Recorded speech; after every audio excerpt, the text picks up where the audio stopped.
In front of me here a Perception SkyEye that's available on the tvtrade.ie website.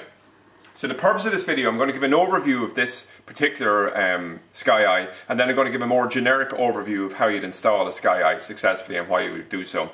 So unique features about this particular SkyEye that we like is that it has an F-type connector on this end. So it means if we attach a cable here, and it's much less likely to fall out or give us difficulties than with the traditional coaxial push-in types. And another great feature of it is that it has this long coaxial lead on the output, which makes it ideal and easy to insert into a flat screen TV where we don't need to push the SkyEye directly into the thing. We can use this short lead to do so.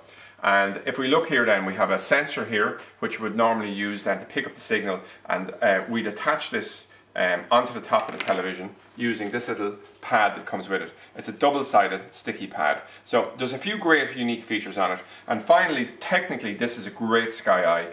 In tests we've done on long cable runs, this will definitely stay working on much lower amperages than other SkyEyes. So it just means that, you know, it's more robust. It's a better SkyEye, I think, in general design than any other ones we've tested.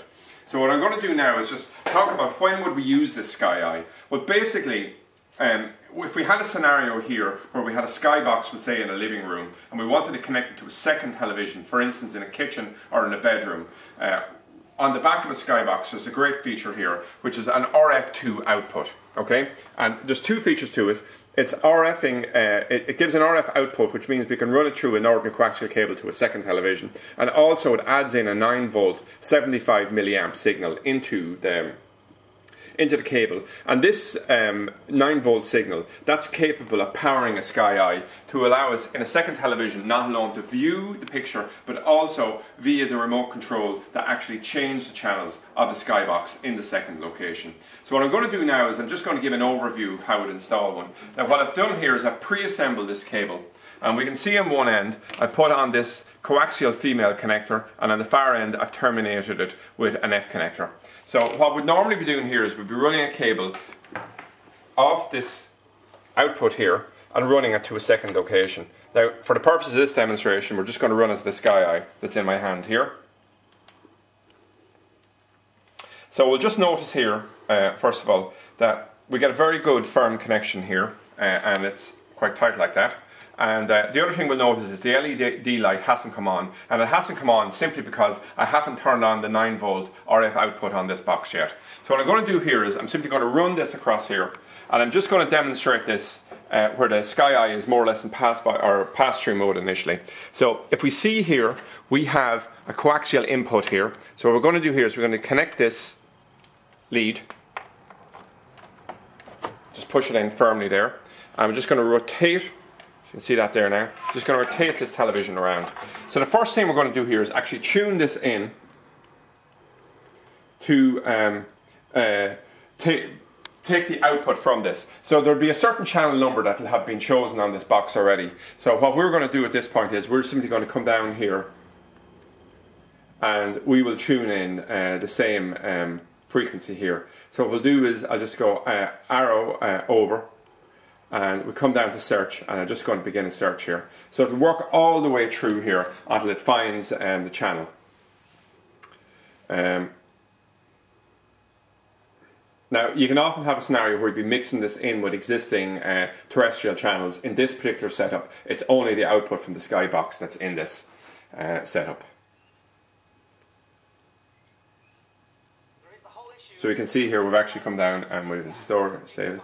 And now I'll just arrow over, and we've stored it, and then I'll just go to the menu button out. What we actually have there is we have the output from this. Now, but the problem is, and the reason that I'm demonstrating this way is, with the SkyEye turned off, we can actually look at this, but only with the SkyEye turned on can we actually come along and pick up this remote control and remotely change the channels. Now one thing I'm going to demonstrate at this picture point is, this is normally where we'd use this sticky pad. We'd simply pull off the white front and back on it and use this to stick the sensor onto the front of the television, or top of the television like this. Okay, so that's a great sort of handy little feature, because if this sensor keeps falling down behind the television, the SkyEye just won't be of any use.